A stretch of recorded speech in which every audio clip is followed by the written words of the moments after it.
पंचायत समिति की अध्यक्षा सुश्री कंगना सेठी जी, मंडल के हमारे उपाध्यक्ष फारूक भट्ट जी, पार्टी के हमारे साथी देशराज जी, बालम जी, यहाँ पंचायती राज संस्थाओं के सभी चुने हुए प्रतिनिधि, पत्रकार मित्रों, उपस्थित सभी भाई और बहन,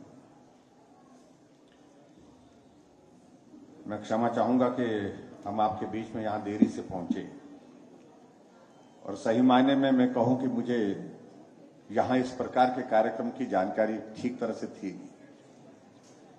कुछ साथियों को मिलेंगे ये बताया था, लेकिन यहाँ जनसभा का स्वरूप यह कार्यक्रम रखा गया है और आप लंबी देर से यहाँ बैठ करके इंतजार कर रहे हैं। आपको असुविधा हुई उसके लिए मैं क्षमा चाहूंगा, लेकिन फिर भी मैं इस बात के लिए आप सबका आभार व्यक्त करता हूं जिस गर्मजोशी के साथ आप लोगों ने हमारा अभिनंदन किया, स्वागत किया। आप सबका बहुत बहुत धन्यवाद।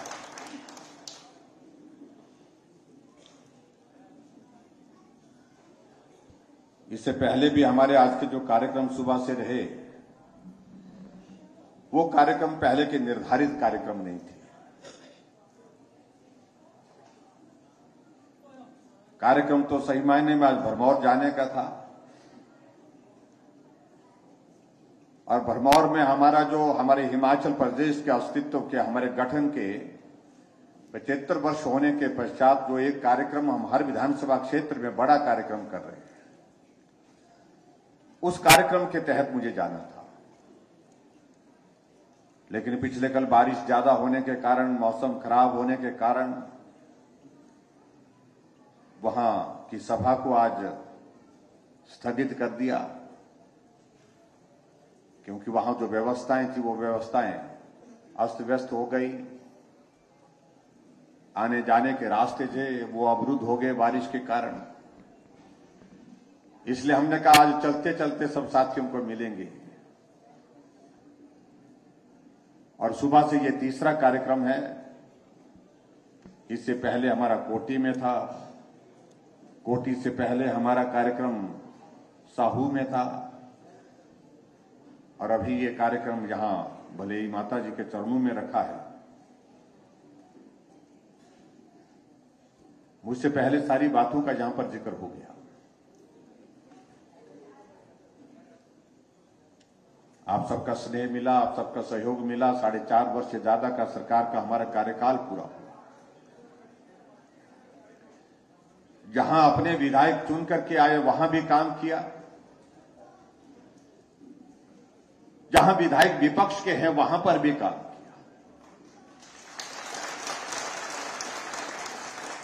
और कई जगह तो मैं इस बात को कह सकता हूं कि जहां अपने विधायक नहीं आए हैं वहां विधायकों से भी ज्यादा काम किया, विधायक से भी ज्यादा काम किया, अपने विधायकों से भी ज्यादा किया।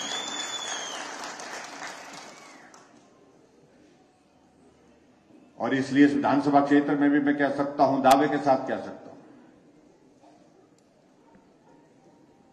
कि हमने कोशिश की है कि यहां इस विधानसभा क्षेत्र में हमारे पार्टी के साथी अपने विधायक की कमी महसूस ना करे।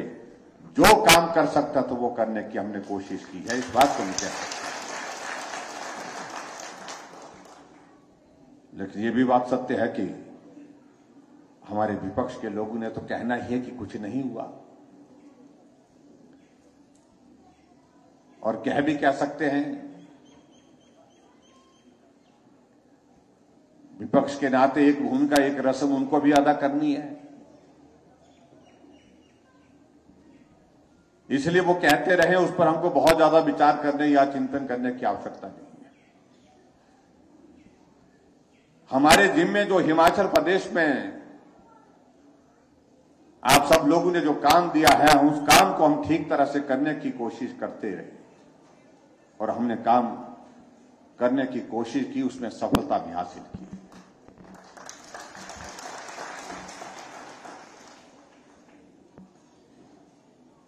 साढ़े 4 वर्ष से ज्यादा का कार्यकाल हमारा पूरा हुआ है और इस 4.5 वर्ष के कार्यकाल में हिमाचल प्रदेश का कोई विधानसभा ऐसा क्षेत्र नहीं है, ऐसा नहीं है जहां 3 बार 4 बार मैं नहीं गया। यहां ऐसे पहले कई मुख्यमंत्री ऐसे भी रहे हैं कि 5 साल का कार्यकाल बीत गया लेकिन एक बार भी उस विधानसभा क्षेत्र में गए नहीं।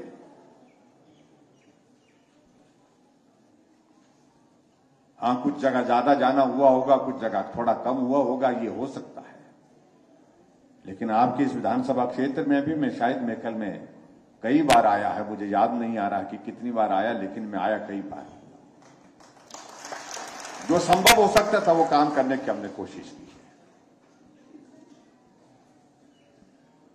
लेकिन इस बात को भी हमको समझना पड़ेगा, बाकी आज से पहले जो मुख्यमंत्री थे उनको 5 साल तक बिना किसी रुकावट के, बिना किसी बाधा के काम करने का अवसर प्राप्त हुआ, और हमें तो सिर्फ 2.5 साल काम करने का अवसर प्राप्त हुआ। 2.5 साल का अरसा हमारा कोविड के नाम पर निकल गया।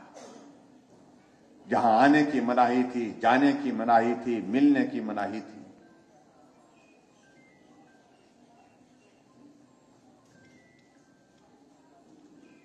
और इसलिए फिर भी उसके बावजूद हमने कोशिश की है हिमाचल प्रदेश में हर विधानसभा क्षेत्र में विकास को गति देने।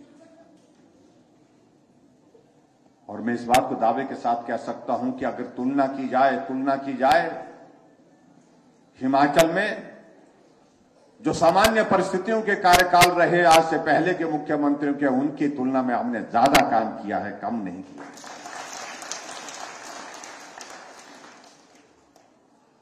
आज हिमाचल प्रदेश में अगर हम सड़कों की बात कहें, सिर्फ सड़कों की बातों का हम जिक्र करें, आज तक के हिमाचल के इतिहास में 5 साल के कार्यकाल में जितनी सड़कों की लंबाई बनी उससे ज्यादा हम 4.5 वर्षों के कार्यकाल में ही पूरा कर चुके हैं। और जब 5 वर्ष का कार्यकाल होगा तो मैं कहता हूं कि आने वाले समय के लिए सभी के लिए चुनौती होगी। जितनी सड़कों की लंबाई हमारे इस कार्यकाल में बनी है उतनी सड़कों की लंबाई आगे भी करना कठिन है। पीछे तो हमने देखा ही नहीं उस दौर। लेकिन फिर भी हमारे कुछ मित्रों को कहने की आदत पड़ी है कि कुछ नहीं हुआ। मुझे मालूम नहीं वो कहां रहते हैं, कहां चलते हैं, कहां देखते हैं।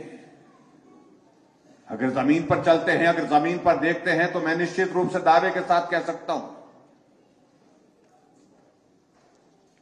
कि कुछ चीजें उनको जमीन पर अलग से हट करके दिखाई दे रही होंगी जो उनके कार्यकाल में हुई नहीं।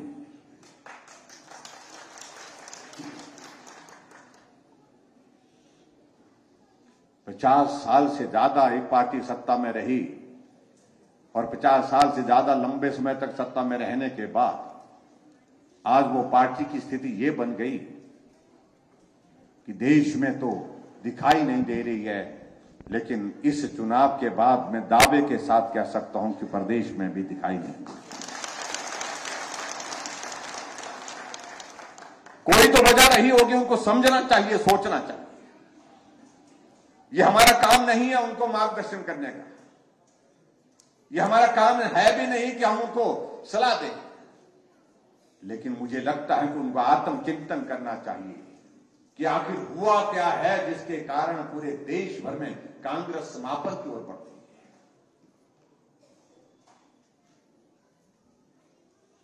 गलत नीतियां देश को लूटने की चेष्टा के साथ सत्ता का दुरुपयोग करना।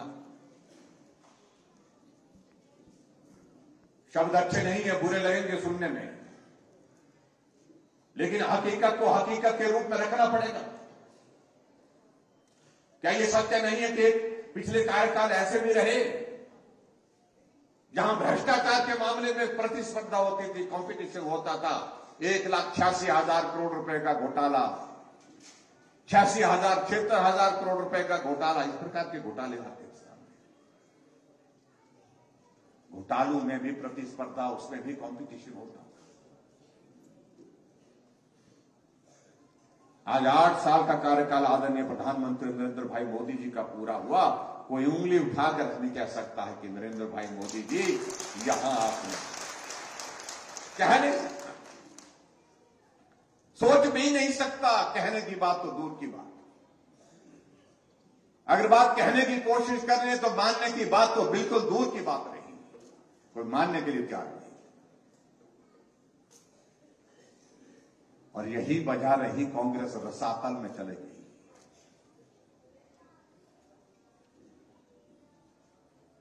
अभी जिन 5 प्रदेशों में हाल ही में चुनाव हुए, कुछ महीने पहले उन चुनावों के दौर में विधानसभा के अंदर बहुत शोर से बोलते थे, हम आ रहे हैं, बहुत अच्छा माहौल है, पंजाब में जीत रहे हैं, उत्तराखंड में जीत रहे हैं, मणिपुर जीत रहे हैं, गोवा जीत रहे हैं। लेकिन परिणाम आया आपके सामने। जो एक प्रदेश 5 में से उनके हाथ में था, पंजाब, वो भी चला गया। उनके उस वक्त के मुख्यमंत्री 2 जगह से चुनाव लड़े और दोनों जगह से चले गए। और उधर हमारी पार्टी भारतीय जनता पार्टी जिन 4 प्रदेशों में थी, 4 प्रदेशों में प्रचंड बहुमत के साथ फिर सत्ता में आए। योगी जी फिर वापिस आए, धामी जी फिर वापिस आए, वीरेंद्र जी मणिपुर में वापिस आए, सावंत जी गोवा में वापिस आए। उत्तर प्रदेश में 400 से ज्यादा सीटें और, लेकिन उसके बावजूद कांग्रेस की 2 सीटें। और यहां कह रहे हैं कि हम आ रहे, हिमाचल में आ रहे। जो कांग्रेस पूरे देश में समाप्त हो गई, उसके लिए इस देवभूमि हिमाचल प्रदेश में कोई स्थान नहीं होना चाहिए, मैं दावे के साथ कह सकता हूं।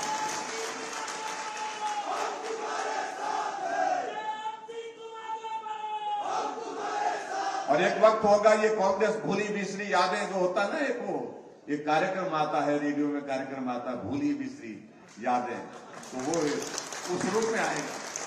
पुराने गीत जो होते हैं,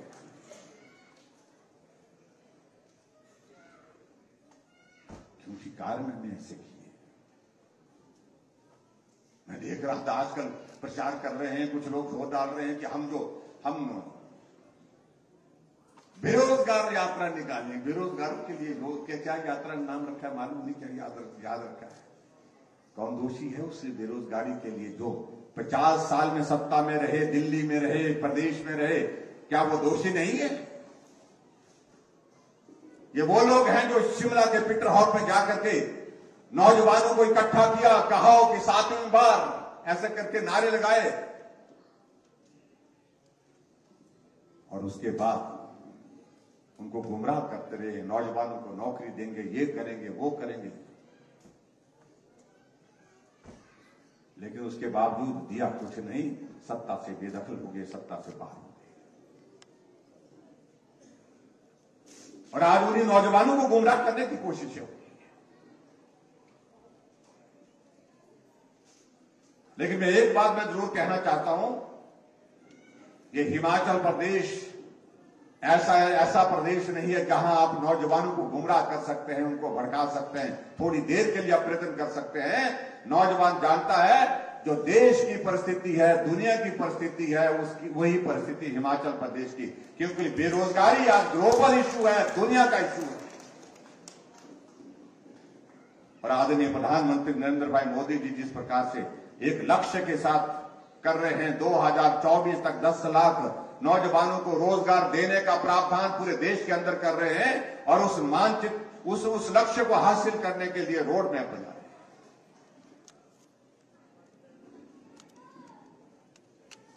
आज हमारे लिए प्रचार कर रहे हैं कि हिमाचल प्रदेश में कर्जा ले रहे हैं,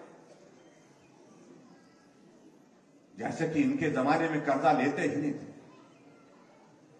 ये जो महानुभाव जो आजकल हमारे खिलाफ इस बात को लेकर के कह रहे हैं, जब 4.5 वर्ष पहले सत्ता छोड़ करके गए थे, 50,000 करोड़ रुपए का कर्जा हिमाचल के गरीब लोगों के ऊपर लाद करके गए थे। ये वो लोग हैं जो आज इस बात का जिक्र कर रहे हैं। सबसे ज्यादा अगर कर्जा सबसे किसी कार्यकाल में लिया तो पिछले 5 वर्ष के कार्यकाल में, जब सत्ता कांग्रेस पार्टी की हिमाचल प्रदेश में रही। उस वक्त तो कोविड भी नहीं था। आज के हालात वो अलग तरह के हैं। 2.5 साल में कोविड के कारण प्रदेश की, देश की आर्थिकी तबाह हुई है। अगर उनके दौर में भी अगर कोविड आया होता तो समझ में आता कि अलग तरह की परिस्थिति है, शायद लेना पड़े, मजबूरी में लेना पड़े। लेकिन वो भी परिस्थिति थी। इन सारी बातों का जवाब देने के लिए मुझे लगता है कि आने वाले समय में आपको प्रयत्न करने की कोशिश करनी चाहिए। और जहां लोकतंत्र की बात कहता हूं मैं, निश्चित रूप से हम दावे के साथ अभी तक हमने सिर्फ काम पर फोकस किया है, काम पर हमने ज्यादा ध्यान दिया है। अभी तक विपक्ष क्या बोल रहा है, क्या कर रहा है, वो सारी चीजों को लेकर के हमने बहुत गंभीरता से लेने की आवश्यकता महसूस नहीं करी। लेकिन निश्चित रूप से लोकतंत्र में अगर हमको भी बोलने का, उनको अगर बोलने का अधिकार है तो हमको भी बोलने का अधिकार है। हम तथ्य के साथ लोगों के समक्ष जाएंगे, लोगों के बीच में बात करेंगे।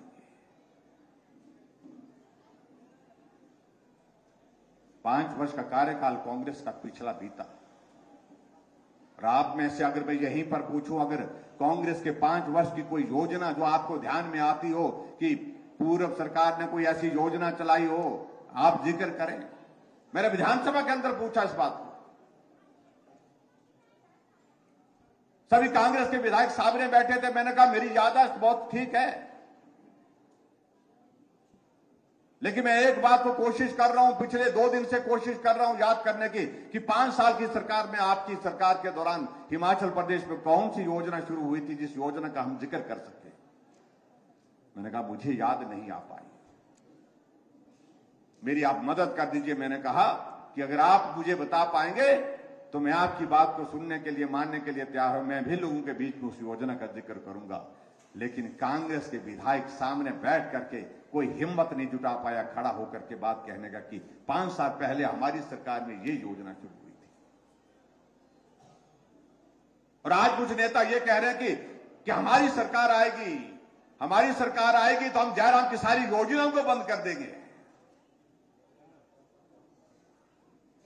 ये वही मानसिकता है जो आज से पहले इस देवभूमि हिमाचल प्रदेश में बदले की भावना से, राजनीतिक प्रतिशोध की भावना के साथ काम करने वाली मानसिकता है, जिसको हमने 5 सालों में, इन 4.5 वर्षों में पनपने नहीं दिया। हिमाचल में हमने परिवर्तन लाने की कोशिश की है, और परिवर्तन हमने लाने की कोशिश की है तो हमने पहली बात यह कही कि हम बदले की भावना से काम नहीं करेंगे। कैबिनेट की पहली बैठक में हमने यही निर्णय लिया कि हम राजनीतिक प्रतिशोध की भावना से, बदले की भावना से काम नहीं करेंगे। नहीं तो कैबिनेट की पहली बैठक में क्या होता था, होता यही था कि पूर्व सरकार के इन मामलों को रद्द किया जाए, इन स्कीमों को रद्द किया जाता है, रोक दिया जाता है। पूर्व सरकार के इन मंत्रियों के खिलाफ जांच के आदेश दे दिए जाते थे, अधिकारियों के खिलाफ जांच के आदेश दे दिए जाते थे। यही होता था। हमने कहा नहीं, हम इस परंपरा को रोकना चाहते हैं, ये प्रदेश हित में नहीं है, और इसलिए हमने नई शुरुआत की कि बदले की भावना के साथ काम करने की संस्कृति को बंद करना चाहिए। हमने बंद किया। क्या होता था, सरकार बदलती थी तो बदलते हुए सबसे पहले क्या होता था, टोपियों के रंग बदल जाते थे। एक अलग तरह की परंपरा बना के रखी हुई थी। इसकी सरकार आई तो लाल टोपी होगी, उसकी सरकार आएगी तो हरी टोपी होगी। हमने कहा ये टोपी हिमाचल की संस्कृति का प्रतीक है, हिमाचल की पहचान है। ये हिमाचली टोपी है, चाहे वो हरे रंग की है, चाहे वो लाल रंग की है, चाहे वो कुल्लू की है, चाहे वो रामपुर की है, चाहे वो चंबा की है, चाहे कहीं की भी है, उस टोपी पर हमारा सम्मान होना चाहिए। वो राजनीति की वस्तु नहीं होनी चाहिए। हमने उस परंपरा को ही समाप्त कर दिया। आज टोपी का जिक्र नहीं होता है। हमने ऐसे भी देखे कई नेताओं को मंच पर उनके रंग के मुताबिक, जो उनकी मनपसंद रंग के मुताबिक टोपी नहीं दी तो टोपी ही फेंक दी।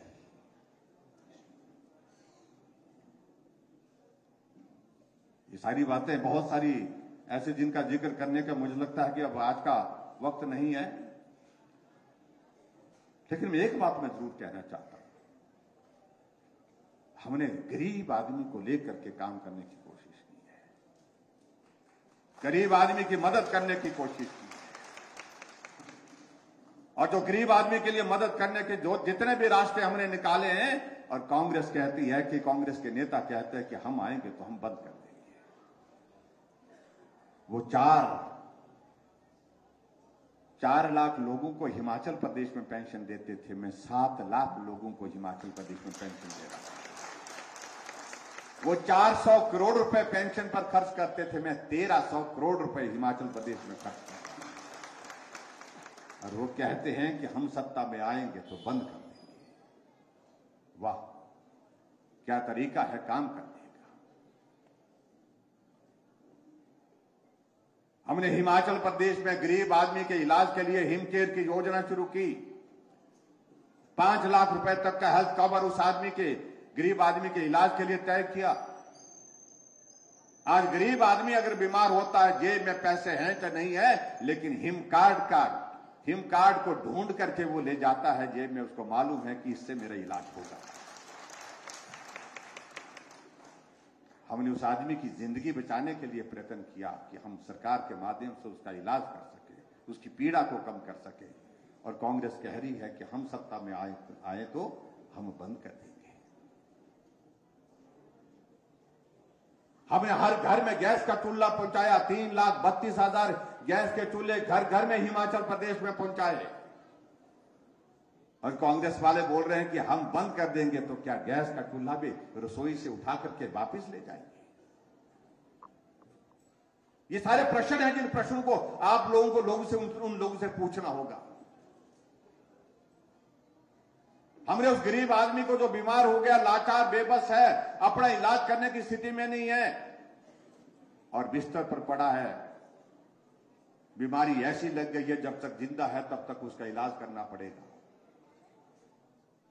ऐसे लोगों के लिए हमने हिमाचल प्रदेश में सहारा योजना की शुरुआत की। 3,000 रुपए 20,000 लोगों के खाते में डाल रहे हैं, हर महीने डाल रहे हैं। और वो कह रहे हैं कि हम सत्ता में आएंगे तो हम बंद कर देंगे। हमने माताओं के लिए तय किया कि माताएं काम करने के लिए घर से बाहर जाती हैं, उनके लिए मदद का कोई रास्ता निकालना चाहिए। हमने कहा आने जाने का किराया उनका बहुत ज्यादा खर्च होता है और आबादी का 50% आधा हिस्सा हमारी महिलाएं हैं, इसलिए हमने कहा महिलाओं से किराया भी बस का आधा लेंगे। और वो कहते हैं कि हम आएंगे तो बंद कर देंगे।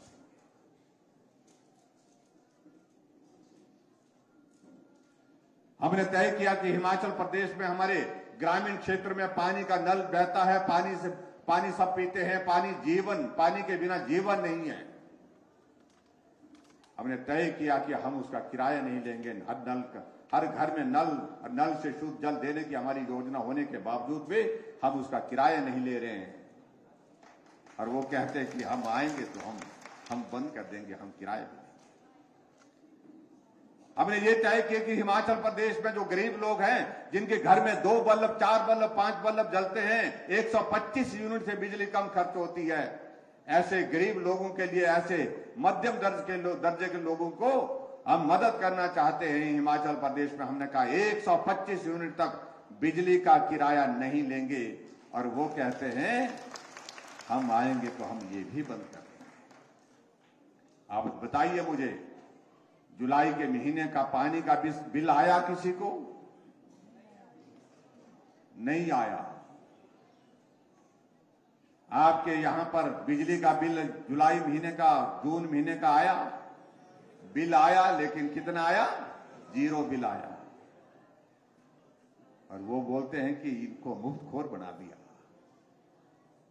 और आप सबके पास पहुंचेंगे, कभी आएंगे तो सही अभी, तो उनको तो कहिए हाथ जोड़ करके आप मुफ्तखोरों के पास क्यों आए भाई? 15 लाख लोग, 15 लाख परिवार हिमाचल प्रदेश में ऐसे हैं जिनको 125 यूनिट से कम खर्च आता है ये बिजली का, उनको 0 बिल आएगा।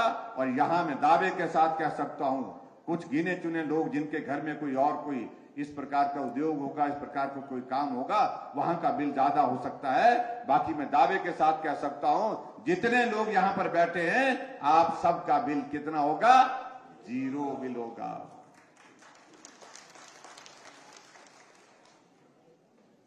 ऐसी चीजों को लेकर के मैं समझता हूं कि इससे ज्यादा कुछ समझाने की आवश्यकता नहीं।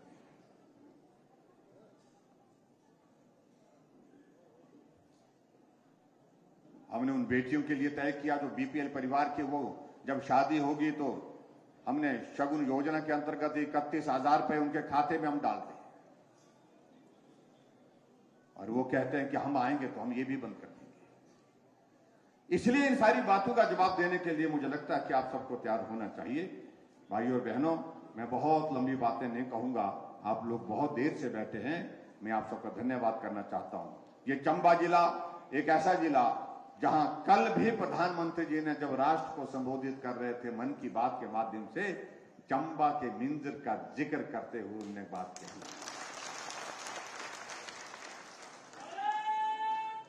मिंजर की संस्कृति, मिंजर की वो नाटी टेलीविजन पर दुनिया ने देखी। ऐसे प्रधानमंत्री जिनको हिमाचल प्रदेश के हर जिले से एक भावनात्मक रिश्ता है। शिमला प्रधानमंत्री जी आए और शिमला में पहुंचने के बाद जब रिज के मैदान में जाना था, उससे पहले वो जैसे माल रोड पर पहुंचे तो गाड़ी छोड़ करके निकल गए। ये माल रोड पर मैं वर्षों तक पैदल चलता रहा हूं, एक कोने से दूसरे कोने तक पैदल चले। लोगों ने अभिवादन किया और उन्होंने अभिवादन को स्वीकार किया और शिमला के रिज के मैदान से पूरे देश को संबोधित किया। पूरे देश के सभी प्रदेशों के मुख्यमंत्री उस दिन जुड़े हुए थे ऑनलाइन। और उसके बाद आपने देखा धर्मशाला आना हुआ, कुछ दिनों के बाद 2 दिन धर्मशाला। कांग्रेस के लोग हमारे परेशान हैं और हम उनको कह रहे हैं कि आने वाले समय में संभावना ये बन रही है कि प्रधानमंत्री जी चंबा भी आ रहे हैं। चंबा भी आ रहे हैं।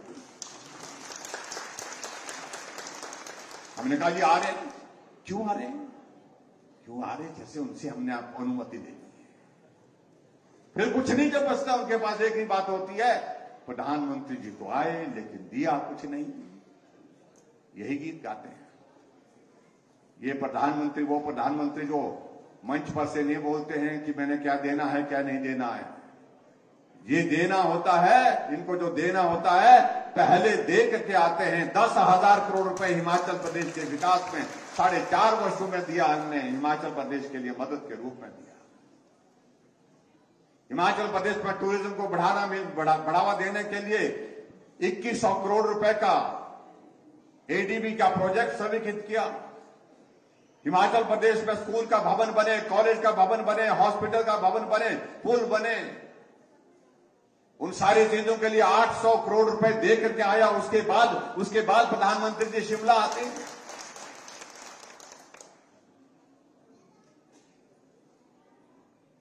लेकिन उनको यही लगता है कि आए लेकिन घोषणा नहीं। घोषणा करने की जरूरत नहीं होती। जो सदैव हिमाचल प्रदेश को अपना घर मानते हैं, वो सदैव जो है अपने आप चिंता करते हैं, अपने आप सोचते हैं और बेहतर ढंग से सोचते हैं। भाइयों और बहनों, ये चंबा जिला आगे बढ़ना चाहिए और तेज गति से बढ़ना चाहिए। और ये हिमाचल प्रदेश आगे बढ़ना चाहिए। इसके लिए रास्ता बड़ा सीधा है, सरल है कि डबल इंजन की सरकार चाहिए हिमाचल प्रदेश में। दिल्ली में मोदी जी चाहिए और हिमाचल में भाजपा की सरकार चाहिए। ये आज की आवश्यकता है। अगर हम चाहते हैं कि स्कूल का भवन बने, कॉलेज बने, सड़कें बने, पुल बने, हमारे हिमाचल प्रदेश में टूरिज्म आए, हमारे हिमाचल प्रदेश का चंबा जिला जो आकांक्षी जिला है, ये आकांक्षी जिला के उन मापदंडों को पूरा करने के पश्चात जो है उससे बाहर निकलने की परिस्थिति में आए सामान्य जिले की तरह, ये तभी संभव है जब केंद्र में भारतीय जनता पार्टी की सरकार जो लंबे समय तक अभी एक बार नहीं अनेक बार आदरणीय मोदी जी के नेतृत्व में चलती रहेगी, उसके साथ, उस सरकार के साथ हमको भी हिमाचल प्रदेश को भी चलना है।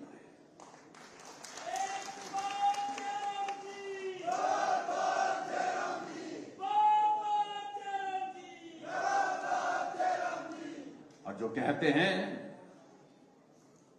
कि हम आ रहे हैं, देश में तो आने की संभावना है अभी 5 दशक तक तो नहीं दिख रही। कई बार मुंह से सच्चाई निकल जाती है, मैं कल सुन रहा था कहीं सोशल मीडिया में कांग्रेस पार्टी की अध्यक्षा हिमाचल प्रदेश की वो कह रही थी, कार्यकर्ताओं को संबोधित करके कह रही थी कि अब की बार अगर सत्ता में नहीं आए तो 25 सालों तक सत्ता में नहीं आ पाएंगे। मुझे लगता है कि उन्होंने सही बात कही।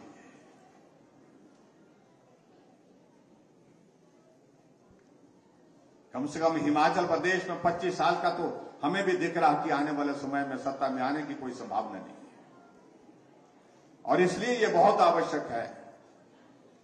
जो एक बात को लेकर के हम बार बार कह रहे हैं, और अब की बार हमने नारा भी दिया है, सरकार नहीं रिवाज बदलेंगे।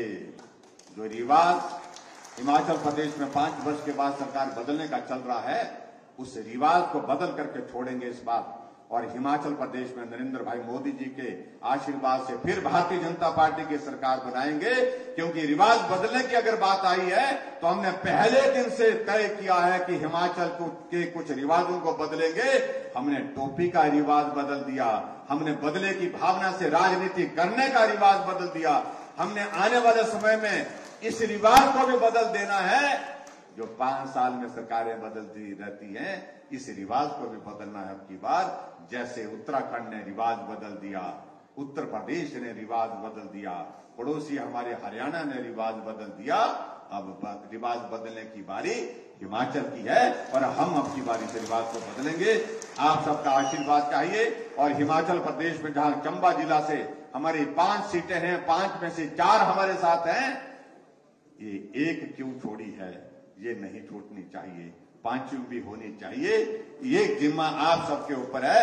अब की बार डलहौजी से यहां से भारतीय जनता पार्टी का विधायक शिमला की विधानसभा के अंदर पहुंचना चाहिए, हर हाल में पहुंचना चाहिए। इसके लिए मैं आप सबसे आग्रह करता हूं, निवेदन करता हूं। बाकी बातें यहां पर कही है, लंबी चौड़ी ने बहुत लंबी सूची रखी है, मैं शाम को इनके साथ बैठ लूंगा। लेकिन फिलहाल एक बात को लेकर के मैं ये जरूर कहना चाहता हूं, जो एक बात कही है ना, बाखरी में बीडीओ ऑफिस खोलने की बात कही है, इस मांग को मैं स्वीकार करता हूं। इतनी बात कहते हुए बाकी बातें हम इनके साथ बैठ करके चर्चा कर लेंगे।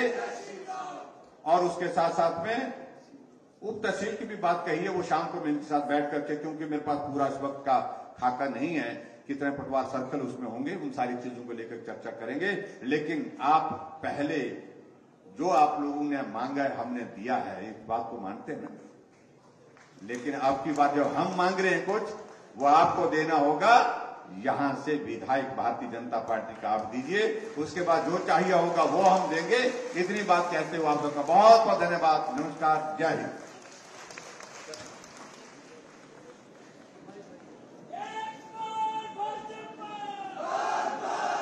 धन्यवाद मुख्यमंत्री महोदय।